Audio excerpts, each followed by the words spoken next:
Saya foog naa jël na. Non ñoom ils sont 5 à avoir pris des trucs donc ba léegi ñu ngi ko teg nii rek mais à la dernière minute soo gisee 13 députés wala 20 ngemb benn candidat nga xam ne kii nag moom la gaa yi ngemb il faut attendre de voir. Mais le candidat choisi est entre dans les liens de la détention. loolu ma ci jaaxal de. léegi comment battre campagne. man kay ballon de sonde. comment battre campagne. Comment battre campagne, comment faire passer ton message, c'est quoi ça? Je comprends pas moi. Je suis perdu man. Ah, de toute façon ñoom leur logique là depuis 2 ans moi je trouve qu'ils sont sortis complètement des sentiers battus. maanaam bu doon làmb dañoo génn saako yi. waaw man bu dee football dañoo génn touche. ah yàgg na mais bon ñoom ils ont leur logique ah ñoom ni ñu koy defee ba léegi bàyyiwuñu quoi. Donc, ils ont présenté quelqu'un comme ça. Il est en prison. C'est l'homme manifestement de confiance d'Ousmane Sonko. Pour lan nga ne c'est l'homme de confiance d'Ousmane Sonko. ñoom Birame Souleye ak ñoom Abbas ñëpp. ci wetam la ñu nekk kii mooy son numéro 2. mooy numéro 2 wu parti bi. Ah waaw mooy son numéro 2 et puis bon seetlu naa ne vraiment au premier jour de l'affaire nu mu tudd. Affaire Adji Sarr bi. Au premier jour. Oui. Moom il est monté au créneau vite ne Sonko laalu fa jegewu fa sax ne këj. non ah. moo ko njëkk a défendre. ah waaw. bokk na ci ñu. Bassirou Diomaye Faye moo ne woon. demul fenn xamu ko sax xamu fa. waaw.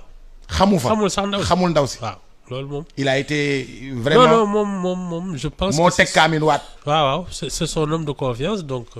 xam naa noonu la ko jëlee bon pour man c'est aussi genre ballon de sonde boo xam ne pour voir un peu jusqu'à quel point l'État est prêt à leur barrer la route parce qu'il va prendre des coups. dès qu'on annonce sa candidature xam nga bon beneen affaire bi c'est que moom à Ndiaganiao il paraît qu'il a été battu par la candidate de Benno Bokk Yaakaar dans son fief. Il aurait fait ay 17% de l'électorat dans son fief xam nga kooku tam ngemb ko dina xaw a metti. Mais daal ñoom ils ont une logique que moi je ne comprends pas mais daal ñoom ñu ngi def li ñuy def de xaw ma nag ndax fu muy mujjee mais ñu ngi def li ñuy def mais pour man c'est un ballon de sonde. c'est pas encore mais Ibou Fall yow nit ñi tànn seen candidat ñu ne parrainé leen ko nga ne ballon de sonde. looy woowee ballon de sonde. non parce que dañuy tester nit ñi. waaw non dañuy tester peut-être même pas nit ñi bon parce que tam ñoom fi ñu foogoon ne seen bopp tam xam nga au début quand il se disait que suñu jàppee Sonko dëkk bi tas. dëkk bi tasul. ah. yow keroog sax yaa ngi may naan xaw ma le 17 dina metti ak yooyu di tëb di dal di kii dégg naa da nga dem dugg sa suufu lal tëj sa bunt. le 17. maa la ko wax neewoon naa la dara du xew. bokk ma ci yooyu man. man yéen lu ngeen di def rek.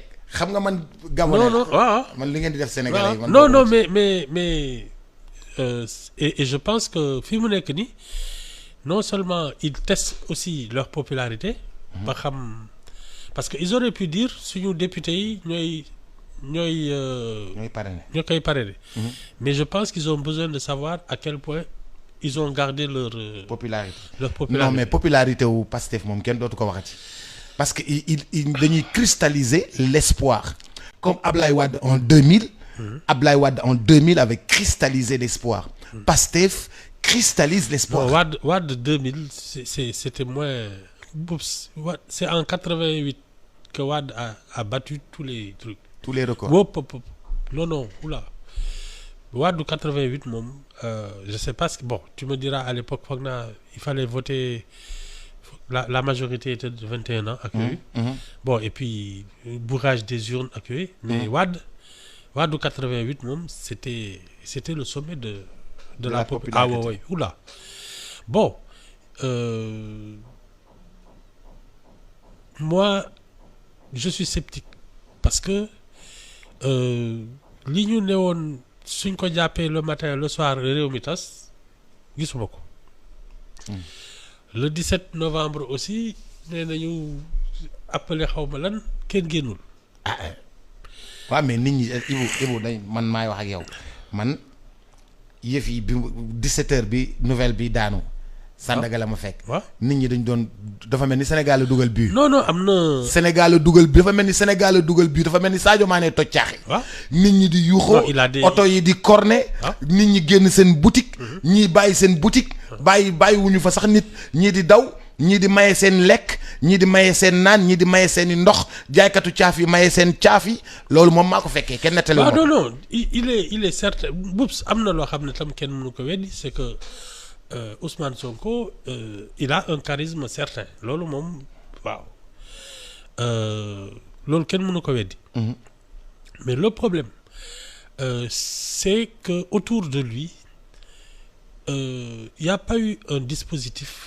D'abord pour le protéger parce que y a une faute collective ci sama xam-xam bu gàtt de Pastef Ousmane Sonko n'a pas été assez recadré et il y a pas eu un dispositif de présidentiable autour de lui depuis après 2019 parce que c'est en 2019 bi mu defee 15% law gars yi naroon toog ne ko xam nga lu mu doon tu es devenu une machine électorale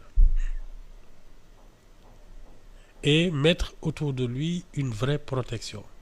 Le protéger d'abord contre lui-même. Boubs c'est pas évident que nga mën a dékku une certaine forme de popularité et d'espoir am na ay bopp yoo xam ne xaju ci. nit ki soo ko bàyyeeg boppam yaakaari nit ñeeg yooyu nga xam ne tu deviens super puissant nit a ki boppam kese du xaj sa bopp. doo ko mën a gérer. yow sa bopp am na ñu ko àttan am na ñu ko àttanul. c'est l'organisation autour de lui qui aurait dû se recentrer tout de suite en disant. Nous, on va à la présidentielle de 2024 kafuñu et à partir de là il aurait dû avoir un vrai cabinet boo xam ne gis Ousmane Sonko ci mbedd mi sax dañ koy programmer c'est pas quelqu'un qui aurait dû se promener tout seul ay 20 heures. quelque part waaw waxuma la sax pour defi ay soxlaam yoo xam ne kenn sant ko loolu c'est son problème mais rien que pour sa sécurité.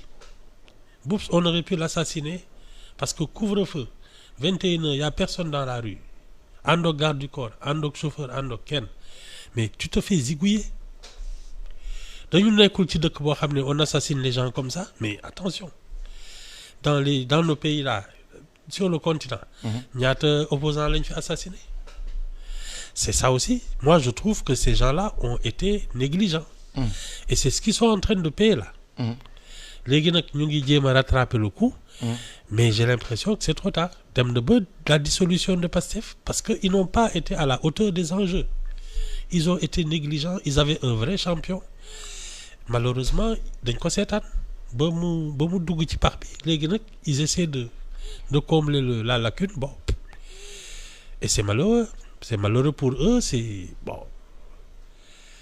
moo daal Ibou ñi nga xam ni noonu la ñuy doxalee actuellement un candidat qui est en prison un chef de parti qui est en prison est-ce que un parti dissous des revers tout le temps à la justice